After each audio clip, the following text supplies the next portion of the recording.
លោកនៅស៊ីនឿនកើតនៅថ្ងៃទី15ខែធ្នូឆ្នាំ1986នៅភូមិគោកសណ្ដែកឃុំវីរៈជ័យស្រុកបាភ្នំក្នុងខេត្តព្រៃវែងលោកមានកម្ពស់ 1.77 ម៉ែត្រនិងមានមុខមាត់អំណោយផលយ៉ាងខ្លាំងបន្ថែមពីលើទឹកដមសម្លេងពីរោះ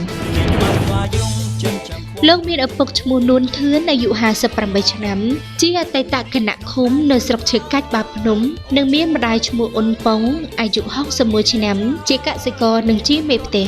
ក្នុងចំណោមបងប្អូន5នាក់ប្រុស3ស្រី2លោកគឺជាកូនទី3នៅក្នុងគ្រួសារកាលពីអតីតកាលលោកធ្លាប់បានសិក្សានៅសាលាបឋមសិក្សាគោកសណ្ដែកអនុវិទ្យាល័យជាស៊ីមអង្គរជ័យនិងវិទ្យាល័យបាភ្នំក្នុងខេត្តព្រៃវែងលោកបានបញ្ចប់ថ្នាក់បាក់ឌុបក្នុងឆ្នាំ2005ប្រកបដោយភាពតស៊ូបំផុតដោយមិនមែនមានប្រាក់ចាំតែទៅសាលាស្រួលៗនិងទៀងទាត់ដូចជាក្មេងទាំងពួងដែលមានជីវភាពទូធីនោះឡើយដើម្បីបន្តការសិក្សាដល់ចប់លោកនៅស៊ីនឿនត្រូវប្រឹងប្រែងមួយផ្នែករកប្រាក់ដោយខ្លួនឯងតាំងពីអំឡុងវ័យជំទង់ក្រៅពីទិញសៀវភៅប៊ិចនិងសម្លៀកបំពាក់ប្រាក់ចំណូលដែលលោករកបានក៏ផ្ដល់ជូនមួយផ្នែកទៅឪពុកម្ដាយដើម្បីជួយសម្រាលដល់ជីវភាពក្នុងគ្រានោះផងលោកបានប្រកបអាជីពជាអ្នកធាក់កង់ដើរដេរស្បែកជើងនិងបញ្ចូលហ្គាដេកេប្រចាំភូមិដែលក្រោយមកក៏មានតូបតូចមួយដើម្បីទទួលដេរស្បែកជើងនៅក្បែរផ្សារប្រកបដោយការតស៊ូបំផុតក្នុងពេលដែលក្មេងស្រករលោកភាគច្រើនមិនចេះអ្វីផងក្រៅពីលាដៃសុំប្រាក់ពីឪពុកម្ដាយការតស៊ូពិតជាមានអត្ថន័យធំធេងណាស់ក្នុងពេលដែលលោកស្រាប់តែคล้ายខ្លួនទៅជាតារាចម្រៀងល្បីនិងមានមហាជនភាគច្រើនទទួលស្គាល់នាពេលនេះក្នុងឆ្នាំ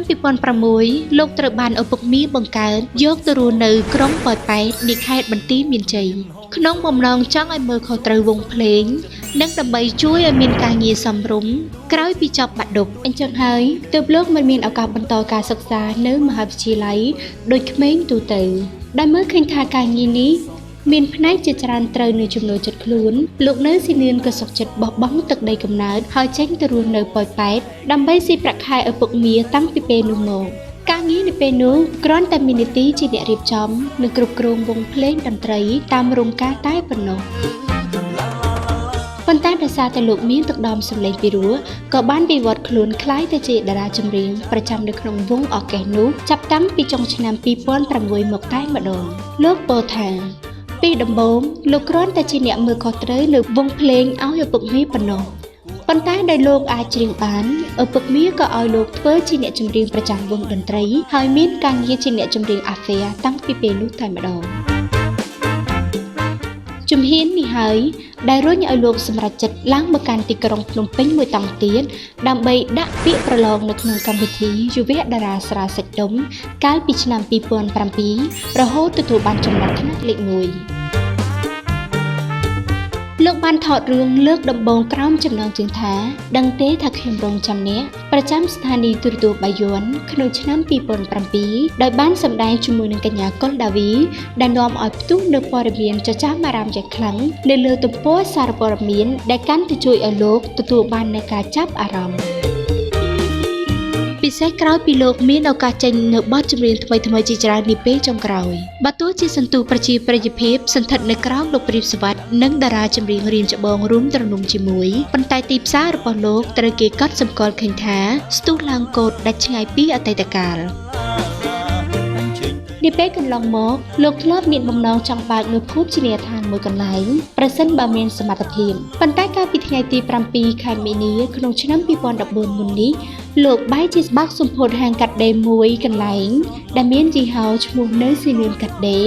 ធ្វើជាអាជីវកម្មបើកឆាករបស់ខ្លួនទៅវិញ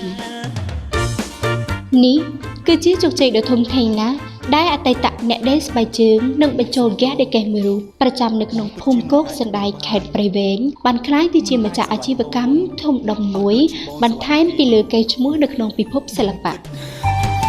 បងគិតថាអាចភ្លេចគេបានតែពេលជួបគេទើបដឹងថាបងនៅស្រឡាញ់គេដដែលឈប់ជុំបានទេឲ្យបងសុំទោសដឹងថាអូ ចាអរគុណច្រើនគឺថាលើនេះភាពសប្បាយរីករាយរបស់យើងទាំង4នាក់បានប្រជូនទៅដល់ប្រិមិត្តទស្សនិកជនក៏ដល់ទីបញ្ចប់ហើយនៅក្នុងថ្ងៃស្អែកយើងខ្ញុំទាំង4នាក់នឹងពំនាំនៅអ្វីដែលថ្មីដើម្បីយើងមកបង្ហាញជូនទៅដល់ប្រិមិត្តទស្សនិកជនក៏ដូចជាផ្ដល់ជូននូវភាពសប្បាយរីករាយនៅក្នុងឱកាសពិធីបុណ្យចូលឆ្នាំប្រពៃណីជាតិខ្មែររបស់យើងផងដែរចា បាននៅក្នុងឱកាសថ្ងៃនេះកម្មវិធីយើងខ្ញុំទាំងមូលសូមថ្លែងអំណរគុណជាពិសេសដល់អ្នកឧបត្ថម្ភកម្មវិធីធំគឺអរគុណដល់ក្រុមហ៊ុន Nokia បាទសម្រាប់លោកអ្នកដែលត្រូវការផ្សព្វផ្សាយពាណិជ្ជកម្មជាមួយនឹងកម្មវិធីខ្ញុំដឹងអ្នកដឹងរបស់ស្ថានីយ៍ទូរទស្សន៍អាស៊ីអាគ្នេយ៍អាចទំនាក់ទំនងបានជាមួយនឹងប្រព័ន្ធលេខទូរស័ព្ទ 012 63 8976 ឬក៏ 010 99 51 52 បាទសម្រាប់ខ្ញុំបាទអរគុណដល់ហាងទូរស័ព្ទខ្មែរ Beauty ដែលបានទូរស័ព្ទដល់ខ្ញុំបានរៀបចំកម្មវិធីដែលមានទីតាំងស្ថិតនៅខាងលិចស្តុបវិមានឯករាជ្យចា៎នេះខ្ញុំក៏សូមថ្លែងអំណរគុណចំពោះសផនផាណាសាឡនដែលបានផាត់មុខទូរស័ព្ទជូននេះខ្ញុំដែលមានអាសយដ្ឋានស្ថិតនៅខាងកើតសាលានៅតំផ្លូវលេខ 15 ចា៎នេះខ្ញុំក៏សូមអរគុណដល់ហាងលក់សម្លៀកបំពាក់ស៊ីមទាវដែលបានផ្ដល់ជាសម្លៀកបំពាក់ដល់នេះខ្ញុំអរគុណដល់ D Studio ដែលបានផាត់មុខទូរស័ព្ទដល់នេះខ្ញុំបាទសម្រាប់លោកអ្នកដែលត្រូវការសម្អាងការបុរាណចំបុរាណសម័យចំសម័យបាទអាចទំនាក់ទំនងបានជាមួយនឹងសម្អាងការចន្ទថាសុកសួស្ដីបាទដែលមានលេខទូរស័ព្ទ 012 97 07 09 បាទលោកអ្នកទទួលបាននូវភាពស្រស់ស្អាតទាំងកូនកំឡោះទាំងកូនកំមុំពេញនៅក្នុងពិធីមង្គលការតែម្ដងបាទហើយខ្ញុំបានក៏សូមថ្លែងអំណរគុណជាពិសេសដល់សម្អាងការលុយក៏ដូចជាហាងកែសម្ផស្សលុយបាទដែលបានចូលរួមសហការជាមួយកម្មវិធីរបស់យើងខ្ញុំរយៈពេលកន្លងមកបាទចា៎បាទហើយបានរចនាម៉ូដសក់និងផាត់មុខឲ្យបងឯងដល់ស្រស់ស្អាតអរគុណចា៎អរគុណច្រើននេះលើនេះឃើញថាពេលវេលារបស់យើងគឺដល់កំណត់ហើយយើងខ្ញុំបន្ទាប់ពីធ្វើការបង្ហាញជូនទៅដល់ប្រិយមិត្តទស្សនិកជនយើងត្រឡប់ទៅកាន់គេដ្ឋានរៀងខ្លួននិងធ្វើកម្មវិធីសប្បាយៗជាច្រើននៅក្នុងឱកាសចូលឆ្នាំនេះចា៎ហើយត្រឡប់មកវិញនៅថ្ងៃស្អែកចាត្រឡប់មកវិញនៅក្នុងថ្ងៃស្អែកឆ្នាំនេះយើងមិនដើរលេងទេណាចាដើរបាន1ម៉ោងទីចាចឹងអត់ខាតយើងបានយើងចាយើងបានកម្មវិធីមានន័យថាយើងសុខចិត្តលះបង់ចុះដើម្បីឲ្យទស្សនិកជនក៏ដូចជាបងប្អូនបងប្រុសជាមួយនឹងកម្មវិធីខ្ញុំដឹងអ្នកហ្នឹងក៏បានសប្បាយរីករាយចាអរគុណជួបគ្នានៅថ្ងៃស្អែកតាមពេលវេលានឹងម៉ោងដដែលជាមួយនឹងកម្មវិធីចូលឆ្នាំថ្មីប្រពៃណីខ្មែរជាមួយនឹងកម្មវិធីខ្ញុំដឹងអ្នកដឹងដល់ទីបាទអរគុណសូមគោរពលា